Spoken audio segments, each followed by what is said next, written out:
వరంగల్ అనగానే మనకి కాకతీయులు గుర్తొస్తారు. కాకతీయ కాలం నాటి పాలనా వైభవం గుర్తొస్తుంది. ఆ కాలంలో పురుడు పోసుకున్న ఎన్నో చారిత్రక నిర్మాణాలు గుర్తుకొస్తాయి. రుద్రమదేవి ధీరత్వం, ప్రతాపరుద్రుడి వీరత్వం గుర్తొస్తాయి.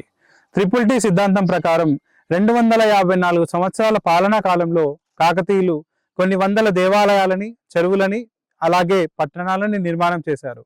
ఆ క్రమంలోకే వస్తుంది పాకాల సమీపంలోని అశోక్ నగర్ గ్రామ సమీపంలో ఉన్నటువంటి శివాలయం.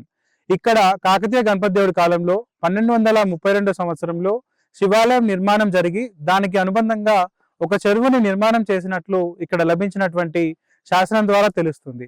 ఏకకూట ఆలయంగా నిర్మాణం చెంది అత్యద్భుతమైనటువంటి రంగమండపంతో కాకతీయ శిల్పకళని అనుసరించి నిర్మాణం చేసినటువంటి శిల్పకళా వైభవంతో ఈ ఆలయం మనకు కనిపిస్తుంది. అలాగే మిగతా కాకతీయ ఆలయాలతో పోలిస్తే భిన్నంగా ఈ ఆలయంకి గోపురం మనకి కనిపిస్తుంది. ఇటుకలతో నిర్మాణం చేసినటువంటి గోపురం, దానిపైన విమానం చూపర్లని ఆకట్టుకునే విధంగా ఉంటుంది. దాని తర్వాత కాలంలో కాకతీయ పాలన అనంతరం దేవాలయం శిథిలావస్థకు చేరుకుంది. దాని పక్కన ఉన్నటువంటి 4.5 ఎకరాల పరిధిలో ఉన్నటువంటి మట్టి కోట కాకతీయ కాలంలో సైనిక స్థావరంగా కూడా ఉపయోగపడేదని చారిత్రక ఆధారాలు తెలుస్తుంది. అలాగే ఈ దేవాలయానికి సంబంధించిన రికార్డులు దాదాపు 100 సంవత్సరాల క్రితం నుంచి మనకి అందుబాటులో ఉన్నాయి. 1921 archaeological survey of India map లో కూడా మనకి ఈ దేవాలయానికి సంబంధించి రిఫరెన్స్ ఉంది. 1965లో యాన్యువల్ రిపోర్ట్ లో ఈ దేవాలయం గురించి పేర్కొనబడింది. 1991లో ప్రచురించినటువంటి వరంగల్ జిల్లా శాసనాలు పేజ్ నెంబర్ 299లో ఈ దేవాలయానికి సంబంధించినటువంటి శాసనానికి సంబంధించినటువంటి తాత్పర్యం కూడా ఉంది. దాని అర్థం ఏంటనంటే కాకతీయ గణపతి దేవుడి కాలంలో ఈ ఆలయాన్ని నిర్మాణం చేయించి మైలిశెట్టి అనేటువంటి వ్యక్తి ఈ దేవాలయానికి దానం ఇచ్చినట్లుగా చెప్పబడ్డది. కాకతీయుల కాలంలో ఎంతో వైభవంగా తులతూగినటువంటి ఈ దేవాలయం ఈ మధ్య కాలంలో గత 3 రోజుల క్రితం శిథిలావస్థకి చేరుకొని కూల్చివేయబడింది. అండ్ అత్యద్భుతంగా శిల్పకళతో అలరారేటువంటి కాకతీయ ఆలయం ఇట్లా ముక్కలుగా కనిపించడం చాలా బాధాకరంగా ఉంది. విరిగిపోయిన శిలాస్తంభాలు, శాసన స్తంభాలు, మిగతా ఆలయ భాగాలన్నీ కూడా చెల్లాచెదురుగా పడిపోయి ఆ కాలం నాటి వైభవాన్ని, ఆ కాలం నాటి చారిత్రక విశిష్టతని మౌనంగా రోధిస్తూ చెప్పినట్లు అనిపిస్తుంది. ప్రభుత్వం వెంటనే స్పందించి ఈ దేవాలయాన్ని పునర్నిర్మాణం చేయాల్సిన అవసరం ఉంది. కాకతీయ దేవాలయ చారిత్రక విశిష్టతని బాహ్య ప్రపంచానికి చెప్పడానికి, అట్లాగే భవిష్యత్ తరానికి చెప్పడానికి ఇది ఒక గొప్ప మాధ్యమంగా ఉంటుంది.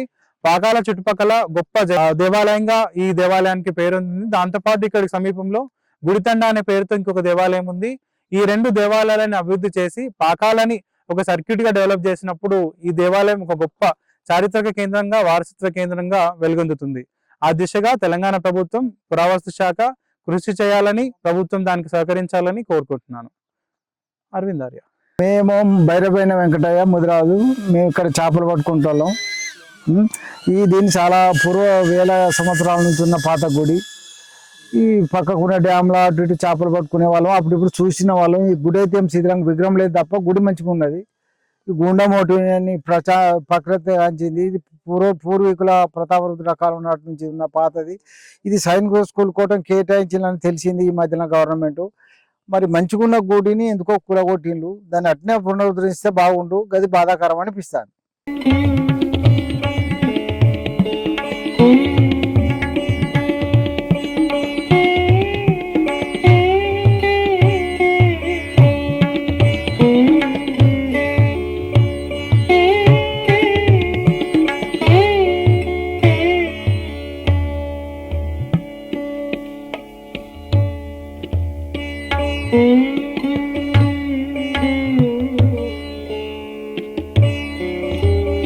Thank you.